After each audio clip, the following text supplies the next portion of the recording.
Hi, ako si Anden. Mayaman ako, pero wala akong pera. Kaya tara, samahan niyo ako. Ito na nga pala yung part ng paggagawa natin ng bahay. Umaga pa nga lang yan, kaya medyo tamad na tamad pa kami kumilos. Yung dalawa ko nga pala dyan kasama is doon sa bahay na tulog, kaya medyo tanghali na rin kami. Nilabas na nga rin nila yung nakatambak na linoleum para ikakabit na doon sa last na pinalitado namin. Nilinis na din ni tatay yung paglalagay ng linoleum, ay nga pala yung nakaraan na gawa nila. At syala, bagong ligo ang Don Ramon nyo. At nag-start na nga rin kami ng ate ko din sa paglilinis ng linoleum. Kabilaan nga pala yung ginawa namin dyan at medyo madulas nga ito at gumuntikan pa akong madulas dyan.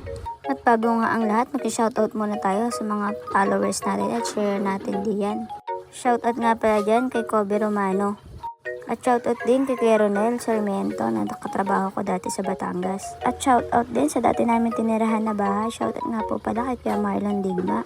At shoutout din nga pala sa kumpare kong taga Batangas kay Jaymar Huyag. At sa lahat ng mga nagpapa-shoutout, pray to comment po kayo dyan sa baba. At balik na nga tayo dito sa vlog natin. Tinulungan ko na nga siya dyan maglinis at para ako mas mapadali. At yan, nagsasayo-sayo muna ako diyan para mas ma-enjoy namin paglilinis. At yung ate ko nga dyan, napagdiskita na naman maglaba. Wala naman kasi ang katigil-tigil sa mga gawain niya. At marami nga nagsasabi sa amin, bakit daw ginagawa namin yung ganitong trabaho. Ginagawa naman namin to para makatulong to sa tatay namin dahil wala siyang makukuha ang labor. Kasi instead na ibabayad niya sa labor is pwede na namin ibili ng materyales. Dahil nga kaya na rin naman namin magbuhat ng mga semento at maghalo ng hollow blocks, kami na lang ang nag-decide na tumulong sa kanya. Dahil nung bata naman kami, isanay na kami sa pagbubuhat ng mga mabibigat. Dati nga mga niyog pa yung binubuhat namin, tapos yung mga galon-galon na tubig. Tapos yung mga pinuha ni nanay na pinya is kami na rin yung nagdahakot nito para hindi na iupa sa iba. Nilinis na rin ni Mayan yung ilalabas na papag mamaya at saka ayan inaayosan nila yung linoleum na ikakabit. Dahil nga medyo tuyo na is nag-decide na silang ikabit ito. Dahil nga nagtatalo-talo pa kami kung saan formation dyan ilalagay yung linoleum. Tinding na rin din na nga yung ate ko diyan kasi nagtatalo-talo kami.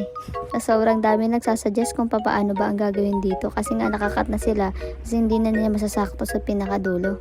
At dahil nga mas maalam pa si tatay sa nagkakabit, eh di siya na rin yung nagkabit diyan. Puro kasi siya turo, eh ang ginawa namin, siya na yung pinagkabit namin. At doon siya na yung nagkakabit, kami naman yung puro maraming suggestion. At sabi niya, kami na daw yung gumawa. At wala nga itong magawa si Mayan, pati si tatay pinagtitiripan. Nagtanong kasi yung ate ko kung may tubig pa daw ba sa ulo. Yung ulong sinasabi nun is yun ay yung ilog dito sa amin. Ulo lang yung tawag at ayun tinitingnan niya yung ulo ni tatay baka daw may tubig. At nilabas na nga rin namin din yung papag at nakita ko yung helmet ng kapatid ko, sabi ko isusuot ko ito. Dahil nga puro tayo mga kawalang yaan at ayan nagsuot nga ako ng helmet for safety purposes daw. Para daw kung sakaling madulas ako, hindi daw mababarag yung ulo ko. At hirap na hirap nga kami sa paglalabas din sa papag na yan kasi nga mas malaki yung nasa ulunan niyan kumpara mo doon sa taas. Dahil nga mahirap na yung ginagawa namin, mas pinahirapan ko pa yung sarili ko. Nagsuot ako ng helmet at lalong hindi ko nakita at hindi napadali yung ginagawa namin. Nagwalis na nga dyan si tatay nung pagkalabas namin sa mga papag. Winalisan na rin ni tatay dyan yung mga pinag-alisan ng mga papag at maya maghahalo na rin sila dyan ng semento. Pagkatapos na ay nilinisan naman nila yung kwarto na paglalagyan nila ulit ng flooring. Isa-isa nga nila hinakot na palabas ito. Pagpasensyahin nyo na nga napakaraming kalat diyan at soon magiging maganda at maayos na rin yan. Hindi lang talaga namin mabiga ng isang gastusan dahil mahal din yung mga materyales na to. At ayun natanggal na nila yung mga gamit. At dahil mga gutom na nga is nag-umagahan muna kami. Ako nga pala inauna na sa kanila dahil gutom na ako. At naghalo na nga rin sila diyan ng semento para mapalitadahan na yung sahig.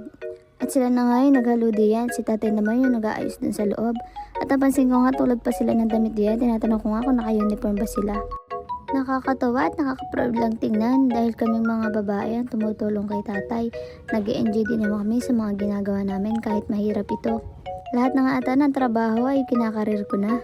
Kahit pagod tayo sa pag-raraban ay sumasama pa rin ako sa kanila dito. Kasi hindi kikilos sa mga yan pag wala ako kasi wala sila nakikitang maganda. Charis! At ayun nga nalagyan na ni tatay yung iba diyan. Mamaya papatagin niya na ito. At ang babagal nga na maghahalo diyan, naiinip na kami. Nainip? Wala namang ginagawa kundi nanunood. Pautay-utay lang sa paggagawa ng bahay, hindi natin mamamalayan matatapos din ito. Mas maganda na yan paunti-unti kaysa walang nasisimulan.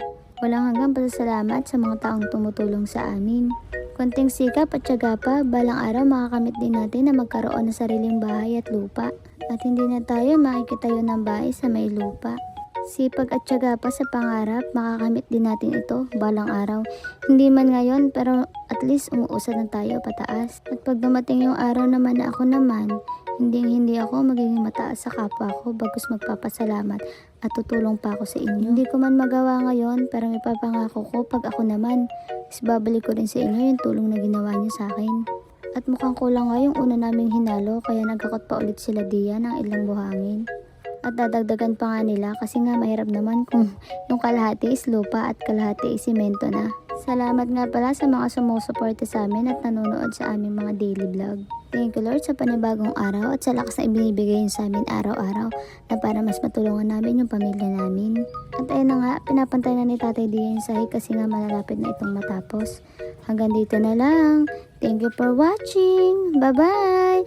Please follow, like, and share. See you on my next vlog!